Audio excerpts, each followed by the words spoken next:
So we're in an age where we're getting more anime than ever before, but there's usually always a few good ones, whether they are from already pretty popular franchises or, new anime that come out and take the community by storm.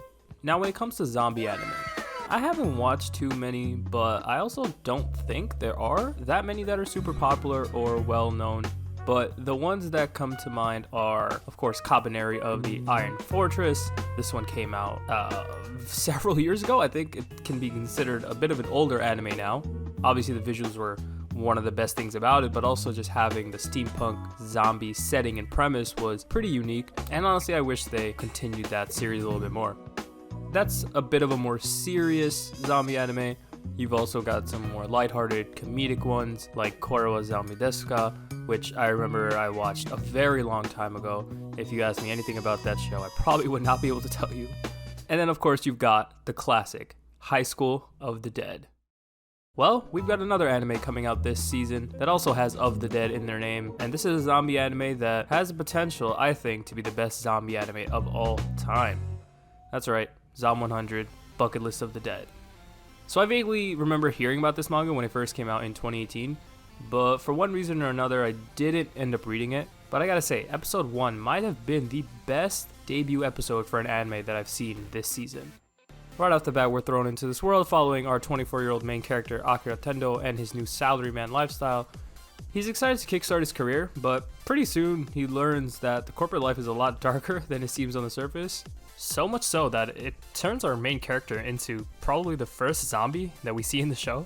He's exposed to the litany of poor working conditions, having to work overnight at the office multiple times a week, picking up assignments of coworkers that are, unable to come in due to illness that they got on the job. You got brutal managers, executives.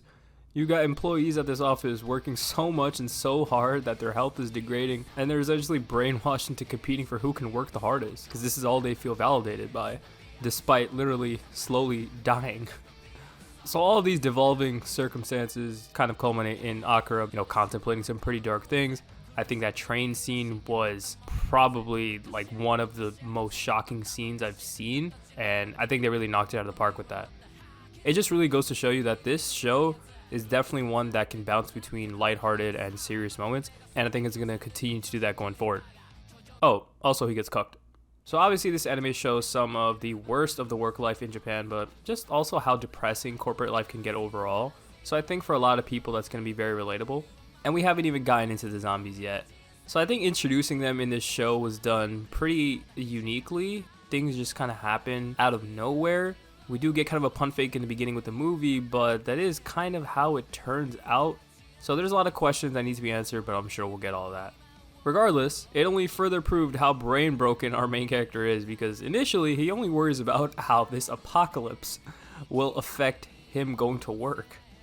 Now obviously this changes by the end, but even then it's a little weird because he's excited that he doesn't have to work anymore as hordes of zombies are chasing him.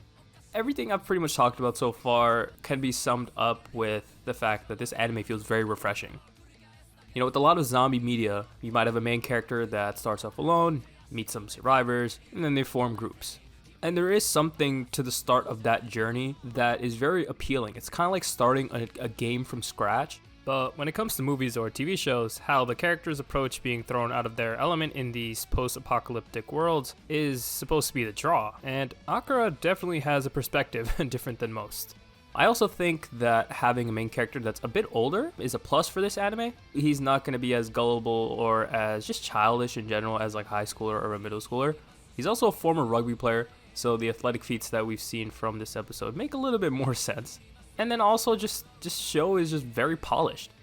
In any sort of zombie movie, media, TV show, you have survivors, right? And the whole purpose is that they want to survive, create a community. But so far with episode 1, doesn't seem like our character is too interested in that. So with this new zombie-infested apocalyptic world, we've gotten a gem of an anime.